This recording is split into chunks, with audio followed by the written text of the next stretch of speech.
فریبرز ملکی.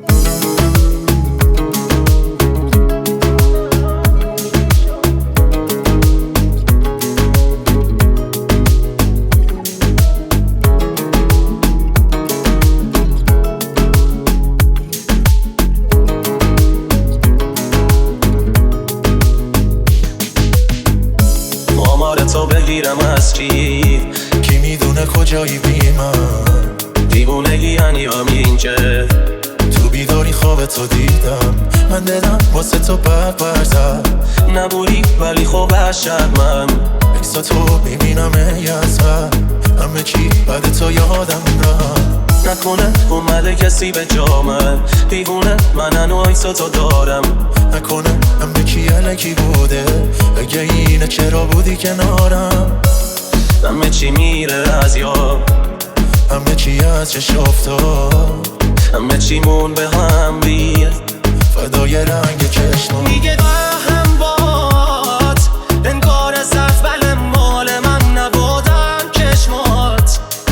اونی که دنبالت بود دیگه از بافتاد، تو هر چی میخوای بگو ولی دیگه قهرم باد، دیگه قهرم باد، دوست دارم اونقدر دلنگم باشم واسه تو پول هست، کسخولتم عجیب سلامتی در کل سنتی، احترام تو خیلی واجبه، خیلی میخوامت خیلی راجبه، فکرم درگیر میشه روزو شدی یه پاسیس دل بی معامله، رفیق دارم ای عالم باد بالاخره باشد که خدا یه بارم با ما یه روزایی برای ادامه چشم تنها چشمامی بسا کلامو بسارم بالا، تو بهترین منو دیدی ببخش اگه کم چیزی، یه وقتایی برا معنی همه میدی، همه چی میه رو جنازمه یه روز اگه میری، دلت گرفت وقتی دیدی خرابم، هی حرف میزنم عمل ندارم، حیف نباشی نداره چیزی برا من کیف، رفیق سختی ها میبته فرا همشه بستی دو نفره رو هستی، دو بغل من بغل هستی، چشامون نفی زنن دهن و بستی، فشار میدم لبا تو با لباتون هستی،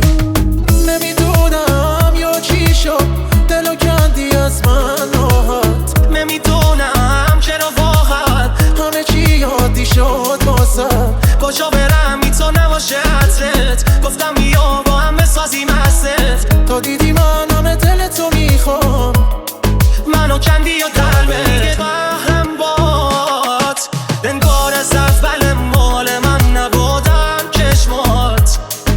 اونی که دنبالت بود دیگه از بافتاد، تو هر چی میخوای بگو ولی دیگه قهرم باد، دیگه قهرم باد. مهدی حسنی. دیگه